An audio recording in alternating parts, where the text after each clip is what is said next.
Hi friends, please subscribe my channel. ಪಕ್ಕದಲ್ಲಿ ಕಾಣೋ ಗಂಟೆ ಸಿಂಬಲ್ ಮೇಲೆ ಕ್ಲಿಕ್ ಮಾಡಿ ಆಲ್ ಅಂತ ಸೆಲೆಕ್ಟ್ ಮಾಡಿ ಲೈಕ್ ಮಾಡಿ ಶೇರ್ ಮಾಡಿ ಸಬ್ಸ್ಕ್ರೈಬ್ ಮಾಡಿ. ಶಿಯಾ ಶ್ಯಾಮ್, ಬೇರೆಯವ್ರ ಬಗ್ಗೆ ಯಾಕೆ ಚೀಪಾಗಿ ಮಾತಾಡ್ತೀಯ? ನನ್ನ ಫ್ರೆಂಡ್ಸು ಮೆರಿಟ್ ಮೇಲೆ ಕಾಂಪಿಟೇಷನ್ ಅಲ್ಲಿ ಭಾಗವಹಿಸ್ತಾ ಇದ್ರೆ ಅದನ್ನ ನೋಡಿ ನಾನು ಖುಷಿ ಪಡ್ತೀನಿ ಅಂತ ಹೇಳ್ತಾಳೆ. ಆಗ ಫಾನ್ ಸರಿಯಾಗಿ ಹೇಳ್ದೆ, ಇಂಥ ಬುದ್ಧಿನ ತಲೆಯಲ್ಲಿ ಇಟ್ಕೊಂಡ್ರೆ ಯಾವತ್ತೂ ಕೂಡ ಅನ್ಕೊಂಡಿರೋದನ್ನ ಸಾಧಿಸೋದಿಕ್ಕಾಗಲ್ಲ ಅಂತ ಹೇಳ್ತಾನೆ.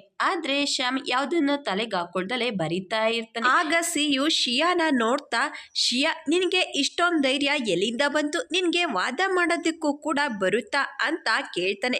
ಆಗ ಶಿಯಾ, ಇದಕ್ಕೆಲ್ಲ ಕಾರಣ ನೀನೆ, ನಿನ್ನಿಂದಲೇ ನನಗೆ ಇಷ್ಟೊಂದು ಧೈರ್ಯ ಬಂದಿರೋದು ಅಂತ ಹೇಳ್ತಾಳೆ. ಆಗ ಅವನ್ಗೆ ಅವಳ ಮಾತು ಕೇಳಿ ತುಂಬಾ ಖುಷಿಯಾಗುತ್ತೆ.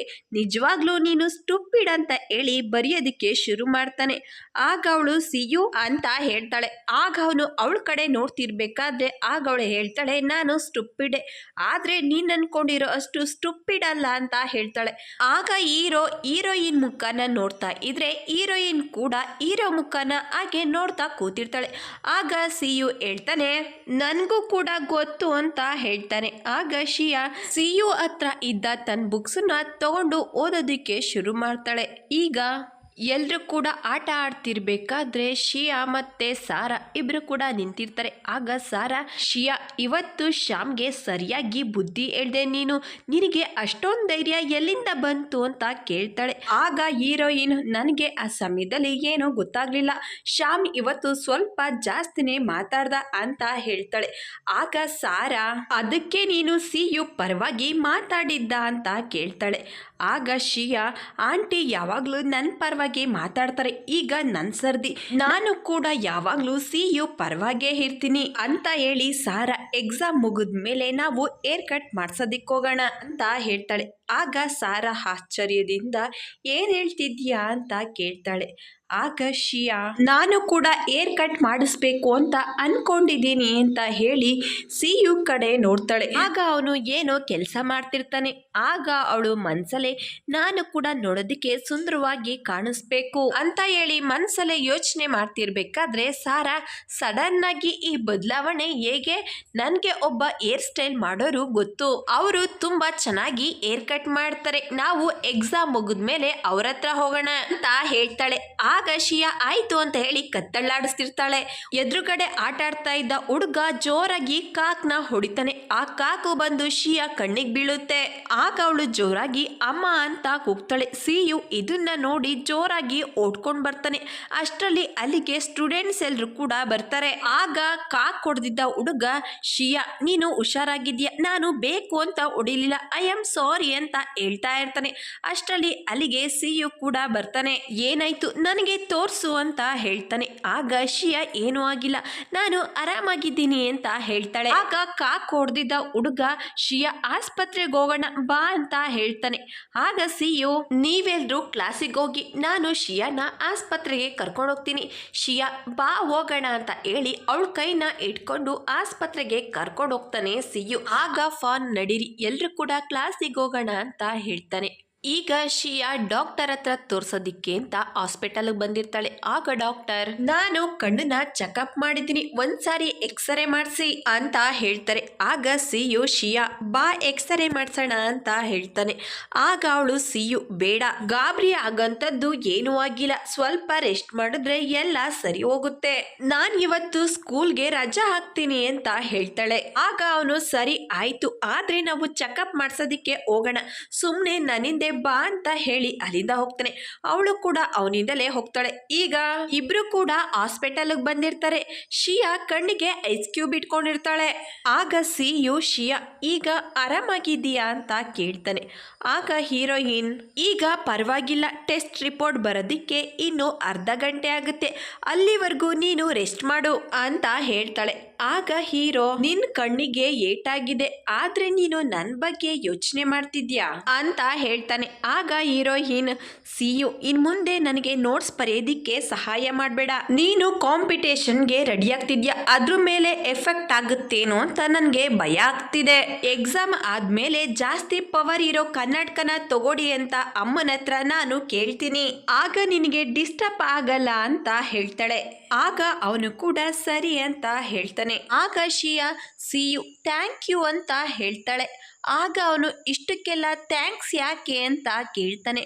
ಆಗ ಅವಳು ನಾನು ಇದಕ್ಕೆ ಥ್ಯಾಂಕ್ಸ್ ಹೇಳ್ತಾ ಇಲ್ಲ, ನನ್ನ ಚಾಯ್ಸ್ನ ಯಾರು ಕೂಡ ಸಪೋರ್ಟ್ ಮಾಡಲಿಲ್ಲ, ಆದರೆ ನೀನು ಮಾತ್ರ ನಿನ್ನ ಮನಸ್ಸು ಏನು ಹೇಳುತ್ತೋ ಅದನ್ನೇ ಮಾಡು ಅಂತ ನನಗೆ ಸಪೋರ್ಟ್ ಮಾಡಿದೆ. ಸಿ ಯು ಥ್ಯಾಂಕ್ ಯು ಅಂತ ಹೇಳ್ತಾಳೆ. ಆಗ ಅವನು ನೀನು ಈ ವಿಷಯದ ಬಗ್ಗೆ ಚೆನ್ನಾಗಿ ಯೋಚನೆ ಮಾಡಬೇಕು ಅಂತ ಹೇಳ್ತಾನೆ. ಆಗ ಅವಳು ಸರಿ ಅಂತ ಹೇಳಿ ಕತ್ತಲ್ಲಾಡಿಸ್ತಾಳೆ.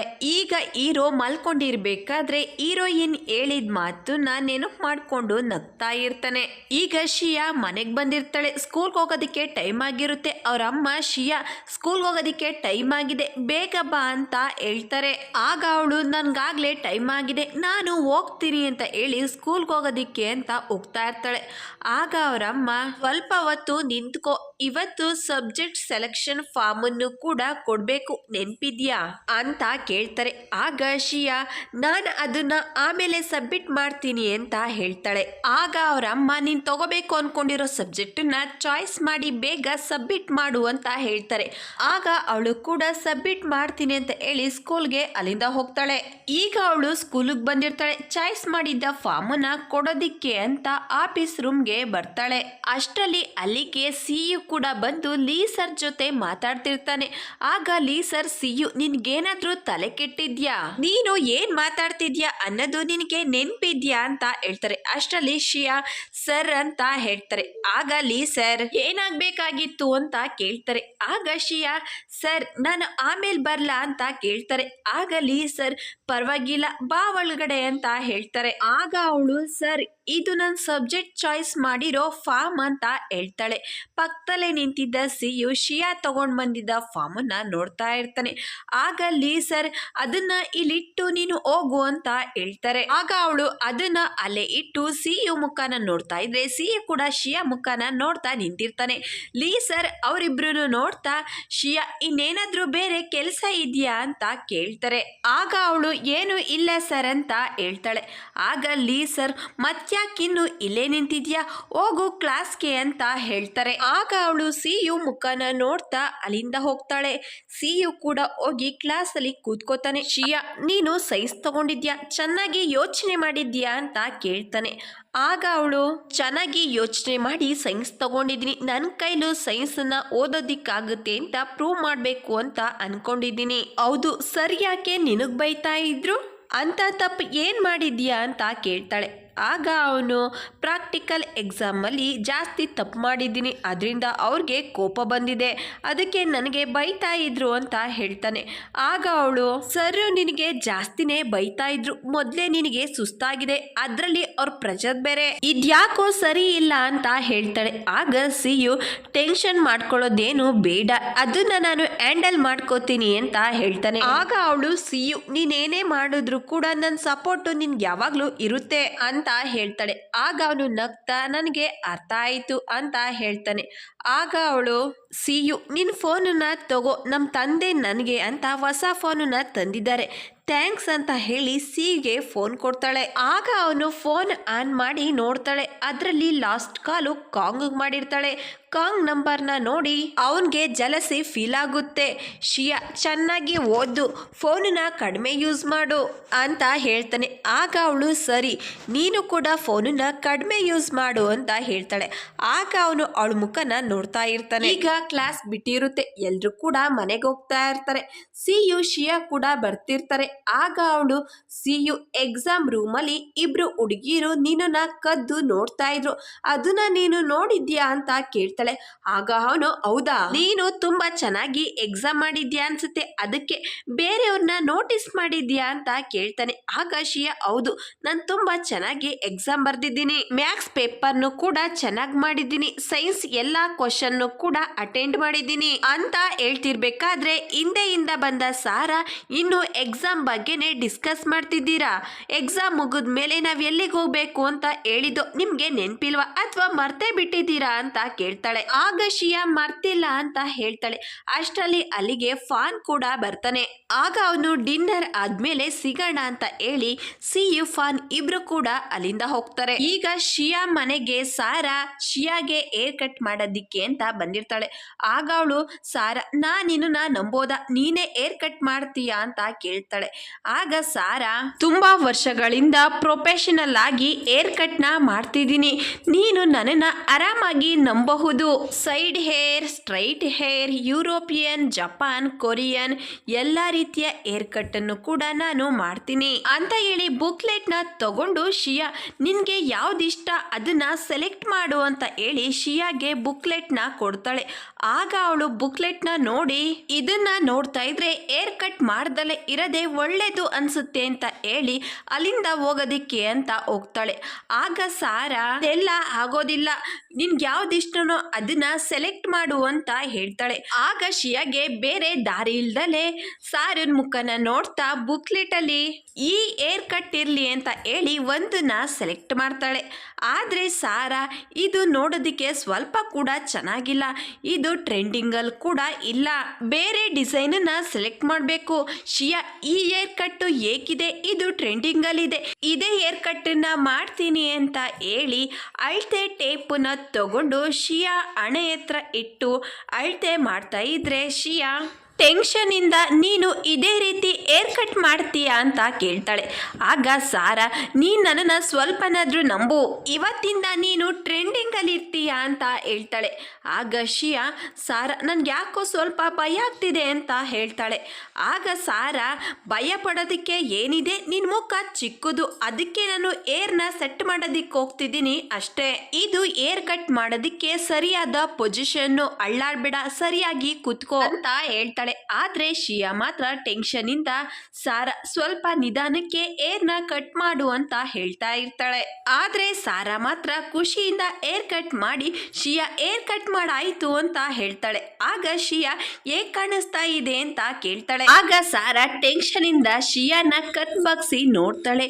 ಶಿಯಾ ನಿನ್ ಹಣೆ ಮೇಲೆ ನಾನು ಸರಿಯಾಗಿ ಗಮನ ಕೊಡ್ಲಿಲ್ಲ ಅಂತ ಅನ್ಸತ್ತೆ ಅಂತ ಹೇಳ್ತಾಳೆ. ಆಗ ಶಿಯಾ ಕನ್ನಡಿ ತಗೊಂಡು ಮುಖನ ನೋಡ್ತಾಳೆ. ಆ ಏರ್ ಕಟ್ ಅವಳಿಗೆ ಸ್ವಲ್ಪ ಕೂಡ ಚೆನ್ನಾಗಿ ಕಾಣಿಸ್ತಾ ಇರಲ್ಲ. ಆ ಕೋಪಕ್ಕೆ ಜೋರಾಗಿ ಕಿರ್ಚುತ್ತಾಳೆ. ಸಾರಾ ಮಾತ್ರ ಶಾಕಿಂದ ಶಿಯಾನ ನೋಡ್ತಾ ಇರ್ಬೇಕಾದ್ರೆ ಶಿಯಾ ಸಾರಾ ಈ ಏರ್ ಕಟ್ ಸ್ವಲ್ಪ ಕೂಡ ಚೆನ್ನಾಗಿ ಕಾಣಿಸ್ತಾ ಇಲ್ಲ ಅಂತ ಹೇಳಿ ಬೈತಾಳೆ. ಆಗ ಸಾರಾ ಈ ಏರ್ ಕಟ್ ಏನು ಅಷ್ಟು ಕೆಟ್ಟಾಗಿಲ್ಲ, ಸ್ವಲ್ಪ ಹೊತ್ತು ಬಿಟ್ಟು ನೋಡಿದ್ರೆ ಚೆನ್ನಾಗೇ ಕಾಣಿಸುತ್ತೆ, ಆದ್ರೆ ಮೊದಲನೇ ಸಾರಿ ನೋಡಿದ್ರೇನೆ ಸ್ವಲ್ಪ ವಿಚಿತ್ರವಾಗಿ ಕಾಣಿಸುತ್ತೆ, ಆದ್ರೆ ನಿನ್ನ ಯಾವತ್ತೂ ಕೂಡ ಈ ರೀತಿ ನೋಡೇ ಇರ್ಲಿಲ್ಲ ಅಂತ ಹೇಳ್ತಾಳೆ. ಆಗ ಶಿಯಾ ಹೋಗ್ಲಿ ಬಿಡು, ಇದು ಚೆನ್ನಾಗಿ ಕಾಣಿಸ್ಬೇಕು ಅಂದ್ರೆ ಏನ್ ಮಾಡ್ಬೇಕು ಅದನ್ನ ಹೇಳು, ನಿಜ ಹೇಳು, ನೋಡೋದಿಕ್ಕೆ ಸ್ವಲ್ಪ ಕೂಡ ಚೆನ್ನಾಗಿ ಕಾಣಿಸ್ತಾ ಇಲ್ಲ ಅಲ್ವಾ ಅಂತ ಹೇಳ್ತಾಳೆ. ಆದ್ರೆ ಸಾರಾ ಏನು ಮಾತಾಡ್ದಲೆ ಸುಮ್ನೆ ಕೂತಿರ್ಬೇಕಾದ್ರೆ ಶಿಯಾ ಆಗಿದೆ ಫ್ರೆಂಡ್ಶಿಪ್ ಕಟ್ಟಾದಾಗೇನೆ ಅಂತ ಹೇಳ್ತಾಳೆ. ಈಗ ಶಿಯಾ ಮತ್ತೆ ಸಾರಾ ಇಬ್ರು ಕೂಡ ಒಂದು ಜಾಗಕ್ಕೆ ಬಂದಿರ್ತಾರೆ. ಆಗ ಶಿಯಾ ಸಾರಾ ನೀನು ನಿಧಾನಕ್ಕೆ ನಡಿ, ನನಗೇನು ಕೂಡ ಕಾಣಿಸ್ತಾ ಇಲ್ಲ ಅಂತ ಹೇಳ್ತಾಳೆ. ಆಗ ಸಾರಾ ಟೋಪಿ ಹಾಕಿರೋದ್ರಿಂದ ಕಣ್ಣೆಲ್ಲ ಮುಚ್ಚೋಗಿದೆ, ಇನ್ನು ದಾರಿ ಹೇಗೆ ಕಾಣಿಸುತ್ತೆ ಅಂತ ಹೇಳ್ತಾಳೆ. ಆಗ ಶಿಯಾ ಎಲ್ಲ ಆಗಿದ್ದು ನಿನ್ ಏರ್ ಕಟ್ಟಿಂದಾನೆ ಅಂತ ಹೇಳ್ತಾಳೆ. ಈಗ ಸಾರಾ ಶಿಯಾ ನೀರ್ ಕುಡಿಬೇಕು ಅನ್ನಿಸ್ತಾ ಇದೆ, ನೀರ್ ತಗೊಂಡ್ ಬರ್ತೀನಿ, ನೀನು ಇಲ್ಲೇ ಇರು ಅಂತ ಹೇಳ್ತಾಳೆ. ಆಗ ಶಿಯಾ ಬೇಗ ಬಾ ಅಂತ ಹೇಳಿ ಅವಳು ಅಲ್ಲೇ ನಿಂತ್ಕೊತಾಳೆ. ಆಗ ಸಾರಾ ವಾಟರ್ ಬಾಟ್ಲು ಬೇಕಾಗಿತ್ತು, ಯಾರಾದ್ರೂ ಇದೀರಾ ಅಂತ ಕೂಗ್ತಾ ಇರ್ತಾಳೆ. ಆಗ ಅಲ್ಲೇ ಕೂತಿದ್ದ ಒಬ್ಬ ವ್ಯಕ್ತಿ ಅಲ್ಲಿ ಯಾರು ಇಲ್ವಾ, ಒಂದ್ ನಿಮಿಷ ನಾನೇ ಬರ್ತೀನಿ ಅಂತ ಹೇಳಿ ಅವನು ಕೂಡ ಅಲ್ಲಿಂದ ಎದ್ದೋಗ್ತಾನೆ.